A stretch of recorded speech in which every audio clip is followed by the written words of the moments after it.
Hey designers, welcome back to another episode of How to Draw Cars. How's everybody doing out there in YouTube land?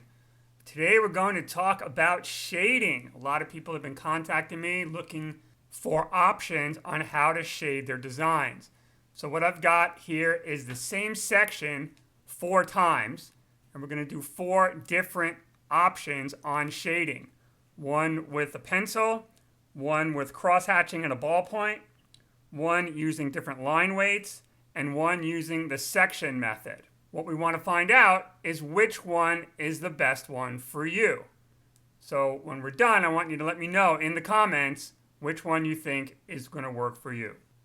But before we get started, if you're struggling to take your design and drawing skills to the next level and watching disconnected videos here on YouTube isn't getting you there, check out my automotive design courses on Udemy. Udemy is an online learning platform where each lesson builds upon the next. So when you're done, you should see a serious improvement in your skills.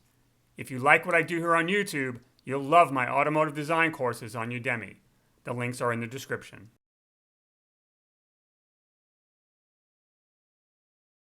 So let's talk about shading. When we talk about shading, what we're talking about is light. The addition of light and the absence of light. You're adding light and you're removing light to a surface of a vehicle. Now we're not talking about reflections, that's a separate thing, though they are related. The purpose of the video is to show what's possible between a pencil and a pen. What are the drawbacks of the pencil? What are the drawbacks of the pen? What are the positives of using a pencil? What are the positives of using a ballpoint? So right away you can see one of the positives of using a pencil is it's fast, right? You can put your tones down, you can shade surfaces very quickly with a pencil. And you can get a variety of tones, a variety of darks and lights very quickly with a pencil. So from a speed standpoint, a pencil, especially the Prismacolor that I'm using, is very effective in laying down shading very quickly and in a precise way. You can get some wonderful sort of fades and subtleties in the shading itself by using a pencil. And we can start to draw and we can throw down lights and darks very quickly and in a matter of 20 or 30 seconds have that idea from our mind's eye onto the paper. And there's a lot of value in that, both as a professional and as a student, as an aspiring designer as well. Now, you've seen me do this many times on the channel where I take a piece of tissue paper or a piece of tissue and I sort of blend and fade the pencil. And that is something that you can also do with a ballpoint. It takes a little bit of practice. It's not as easy to do as it is with a pencil. So here's the final sketch, delineated through lights and darks. And there's a certain aesthetic that it has through using the pencil.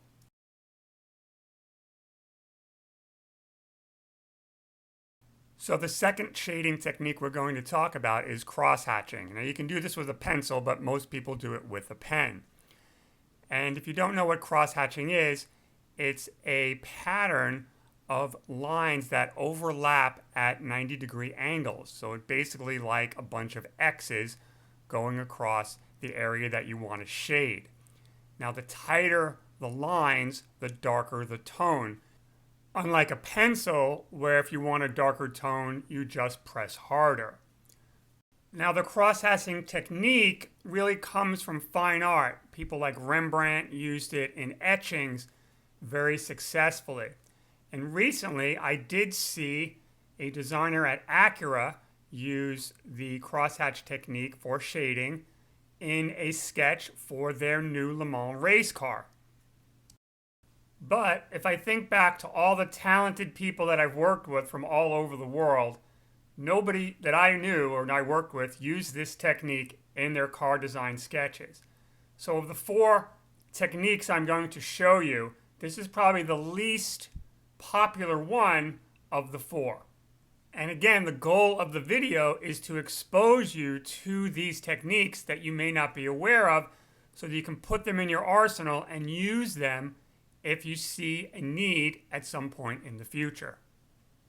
One thing that I have to say that I don't necessarily like about the cross-hatching technique is that it's drawn from your hand.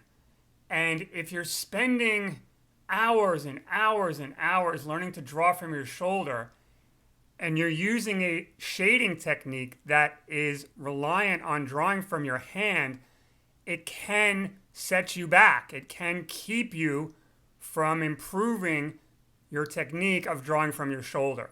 So that's something to think about as you start to process which one of these techniques would be the best for you. Another thing to think about is it does take a long time to put these lines in, as you can see.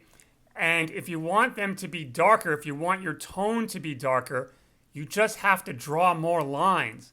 And so if you're working large, if you're working on a large piece of paper, like I always suggest that you do, it's very important that you work large, 18 by 24 size pads, or a roll of paper that you can roll out a very large sheet. Putting shading down on a drawing that's on a larger scale is going to take a long time. So again, that's something to think about. I am working here on 8.5 by 11 sized bond paper. So this is basically like copy paper, or we call Xerox paper. And it's very small. I don't usually work on paper this small, but you can see it is taking quite a while to put all of these lines in. Now, one thing to think about from a positive standpoint on the crosshatch technique is, like I mentioned earlier, not that many people use it. So if you were able to come up with a technique in using it that was quite original, this would give your drawings a sense of originality. It would give them interest. People who are looking at portfolios, looking at your work, would look at your sketches and think, wow, I've never seen anything that looks like this. And that draws people in. That gets people interested in who you are as a creative person, not only what you're drawing, but the fact that you've come up with a technique that they haven't seen before. That's quite interesting and something to be considered if you're looking to stand out from the crowd.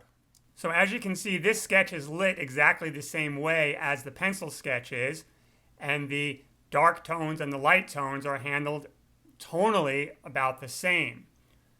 And so what do you think? Do you like this better than the pencil technique? Is this something that you're going to try? Is this something that you're going to use? Leave a comment and let me know what you think about the crosshatch technique.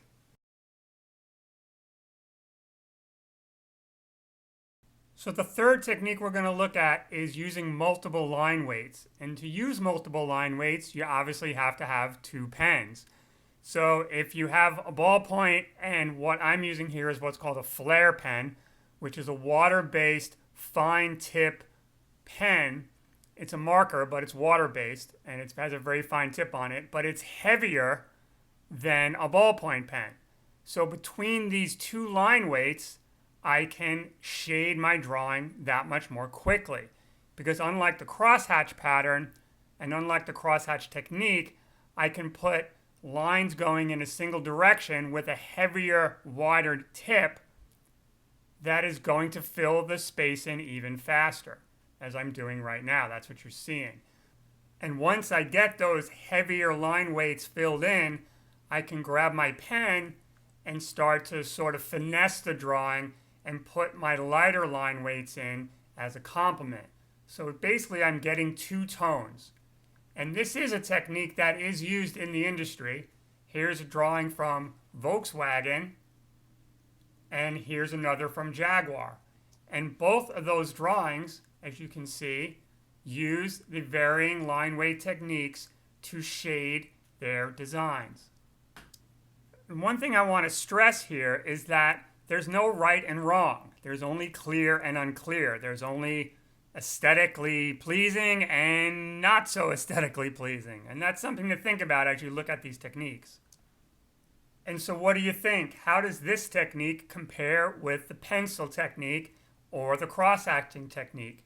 Do you find this one's better, worse? Is this going to work for you? Is it not going to work for you? Let me know what you think in the comments.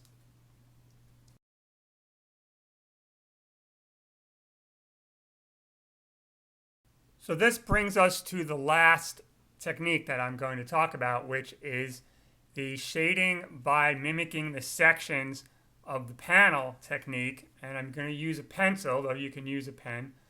And this is the most popular technique currently being used right now. This is what would be considered in vogue.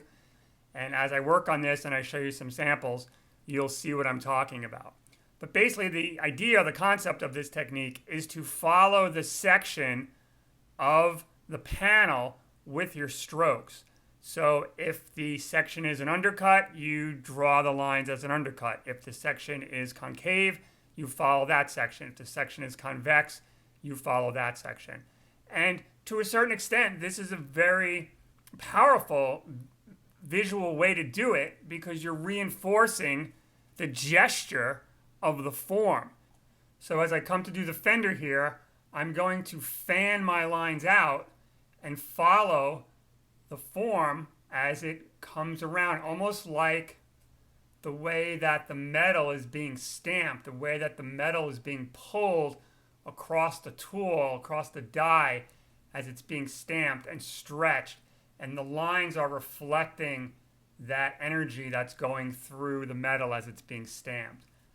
So here's an example of that. If you look at the areas, especially around the fenders in these really nice sketches, you can see the shading enhances the form. It gives it gesture, and it reinforces the energy that not only is in the metal when it's created, but in the artist themselves. Like the energy is there. The designer is putting that energy into the sketch.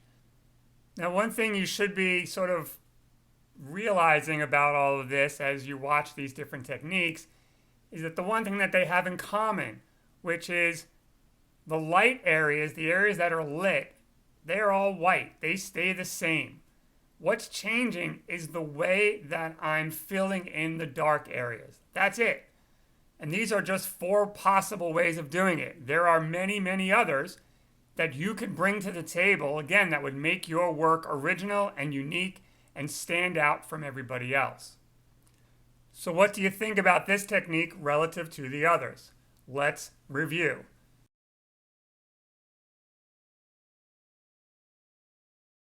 So here's the section technique, which is quick and powerful. Here is the dual line weight technique, which is popular with professionals. Here is the crosshatch technique, which can be a bit tedious, but help you stand out from the crowd. And lastly, here is the first one, the pencil technique, which is fast, gives you a really good spread between dark and light, and also I think is the most aesthetically pleasing. Let me know in the comments which ones you like the best, how they work for you, and I'll see you in the next video.